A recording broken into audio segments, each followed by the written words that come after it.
Assalamualaikum warahmatullahi wabarakatuh. Perkenalkan, saya Yana Amalia dari jurusan Tadris Bahasa Inggris kelas 3A. Saya akan menjelaskan materi mengenai pendidikan dan frustasi. Baik, sebelum ke pembahasan yang lebih lanjut, mari kita mengetahui terlebih dahulu apa itu frustasi. Frustasi dalam bahasa Inggris berasal dari kata frustration yang berarti kekecewaan, kegagalan. Dalam bahasa Latin berasal dari kata frustatio yang berarti sebuah rasa kecewa karena tidak tercapai dalam suatu pencapaian tujuan. Menurut Purwanto dalam bukunya tahun 2017 halaman 127 mendefinisikan bahwa frustasi ialah keadaan batin seseorang, ketidakseimbangan dalam jiwa, suatu perasaan tidak puas karena hasrat atau dorongan yang tidak dapat terpenuhi. Jadi secara sederhana, frustasi ini dapat diartikan sebagai perasaan kecewa, perasaan gagal karena tidak tercapainya suatu tujuan atau cita-cita yang diinginkan. Kemudian terdapat dua faktor yang menjadi penyebab frustasi. Yang pertama, faktor internal, yang kedua, faktor eksternal. Faktor internal ini berasal dari dalam diri individu, misalnya kurangnya rasa percaya diri. Kurangnya rasa percaya diri ini dapat disebabkan oleh beberapa hal, entah itu karena merasa penampilan fisik yang kurang menarik, atau mungkin karena intelijensi yang rendah dibandingkan dengan teman-temannya yang lain, dan sebagainya. Kemudian faktor yang kedua yaitu faktor eksternal. Faktor eksternal berasal dari luar atau masyarakat, misalnya adat kebiasaan masyarakat. Jadi, jika seorang individu tidak bisa menerima atau beradaptasi dengan adat kebiasaan masyarakat yang ada, bisa saja itu dapat menyebabkan rasa frustasi. Nah, dalam pembahasan materi pendidikan dan frustasi ini, terdapat 3 poin pembahasan yang sangat penting. Yang pertama, masyarakat dan frustasi. Yang kedua, sekolah dan frustasi. Yang ketiga, sikap pendidik terhadap frustasi. Langsung saja ke pembahasan yang pertama, yaitu masyarakat dan frustasi. Masyarakat adalah sekelompok manusia yang terjalin erat karena sistem tertentu, konvensi tertentu, dan hukum tertentu yang sama, serta mengarah pada kehidupan kolektif. Jadi, masyarakat ini adalah suatu sistem yang saling menghubungkan antara manusia satu dengan manusia yang lainnya, sehingga terjadi jalinan satu kesatuan yang utuh. Nah, inilah yang disebut dengan kolektif.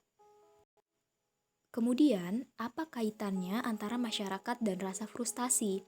Jadi, terdapat beberapa masalah yang dapat menimbulkan frustasi. Yang pertama ada masalah pribadi, misalnya kemiskinan, kekurangan gizi. Kemudian yang kedua karena masalah sosial, misalnya kondisi perekonomian yang tidak baik, persaingan hidup yang keras. Dengan adanya persaingan hidup yang keras ini, membuat semua orang berlomba-lomba untuk menjadi hebat, untuk memenuhi cita-cita yang diinginkan, tetapi ketika cita-cita atau keinginannya tidak terpenuhi, maka dia akan merasa frustasi. Kemudian contoh yang lain adalah perubahan dalam berbagai aspek kehidupan yang tidak pasti. Nah, masalah yang ketiga yaitu masalah pribadi. Masalah pribadi ini misalnya cacat fisik, seperti yang sudah dijelaskan sebelumnya, bahwasannya dengan penampilan fisik yang kurang menarik atau cacat fisik bisa menimbulkan rasa kurang percaya diri terhadap diri individu, dan hal itu dapat membuat frustasi. Lanjut ke pembahasan yang kedua, yaitu sekolah dan frustasi. Jadi, terdapat beberapa masalah yang bisa menimbulkan frustasi terhadap seorang peserta didik dalam lingkungan sekolah. Yang pertama yaitu adanya task demands atau tuntutan tugas. Jadi, dengan adanya berbagai tugas-tugas pelajaran atau academic work yang menimbulkan perasaan tertekan pada siswa, itu dapat menimbulkan frustasi. Jadi, indikator dari academic work ini tidak hanya berupa tugas-tugas yang dikerjakan di sekolah, tetapi juga tugas-tugas yang dikerjakan di rumah. Tetapi selain itu, adanya tuntutan kurikulum, adanya tuntutan untuk menghadapi ujian atau ulangan, adanya tuntutan untuk mengikuti kegiatan ekstrakurikuler di sekolah, Ini juga dapat menyebabkan seorang peserta didik merasa frustasi. Kemudian masalah yang kedua yaitu adanya role demands atau tuntutan peran. Jadi dengan adanya sekumpulan kewajiban yang diharapkan dan harus dipenuhi oleh peserta didik terkait dengan pemenuhan fungsi pendidikan. Indikatornya adalah harapan memiliki nilai yang memuaskan. Kemudian mempertahankan prestasi di sekolah. Dengan adanya role demands atau tuntutan peran seperti ini dapat membuat seorang peserta didik merasa frustasi. Nah, kemudian masalah yang ketiga yaitu interpersonal demands atau tuntutan interpersonal. Jadi, di lingkungan sekolah, siswa itu tidak hanya dituntut dalam segi tuntutan akademisi yang tinggi, melainkan juga harus mampu melakukan interaksi sosial atau menjalin hubungan baik antara guru dengan teman sebayanya. Nah, ketika adanya ketidakmampuan menjalin hubungan yang baik, hubungan yang positif dengan guru atau teman sebaya, maka siswa ini akan mengalami frustasi. Nah, seperti itu. Kemudian, poin pembahasan yang ketiga yaitu sikap pendidik terhadap frustasi. Jadi terdapat beberapa cara yang bisa dilakukan oleh seorang guru atau pendidik dalam menghadapi siswanya yang merasa frustasi. Cara yang pertama yaitu melakukan pendekatan terhadap siswa. Kemudian yang kedua, memberikan kesempatan kepada siswa untuk bercerita. Jadi memberikan kesempatan kepada siswa untuk bercerita ini juga merupakan salah satu pendekatan ya.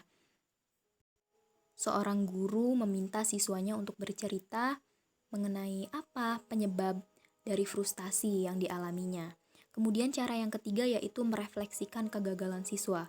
Jadi dengan merefleksikan kegagalan siswa ini, seorang pendidik mengarahkan kepada siswa untuk fokus terhadap solusi, bukan masalahnya. Kemudian memberikan motivasi, entah itu dengan kata-kata ataupun ya kata-kata yang dapat membuild up atau membangun semangatnya kembali. Kemudian yang kelima, memberikan alternatif belajar yang lebih menyenangkan. Karena bisa saja seorang siswa itu merasa bosan dengan alternatif yang sudah diberikan oleh seorang guru atau pendidik, sehingga dia akan merasa frustasi. Nah, tugas dari seorang guru inilah yang harus memberikan alternatif belajar yang lebih menyenangkan. Kemudian kiat atau cara yang keenam atau yang terakhir yaitu berdiskusi dengan orang tua siswa. Jadi seorang pendidik harus memiliki komunikasi yang baik dengan orang tua siswa. Ya, mungkin itu saja penjelasan mengenai materi pendidikan dan frustasi dari saya. Semoga dapat mudah dipahami. Dan terakhir, ada sebuah quote atau kata-kata yang mungkin dapat membantu kita untuk terus semangat. Kurang lebih artinya seperti ini. Kegagalan itu memperkaya. Penting juga untuk menerima bahwa kamu akan membuat kesalahan. Begitulah caramu membangun keahlianmu. Caranya adalah dengan mempelajari pelajaran positif dari semua momen negatif dalam kehidupan. Terima kasih atas perhatiannya. Wassalamualaikum warahmatullahi wabarakatuh.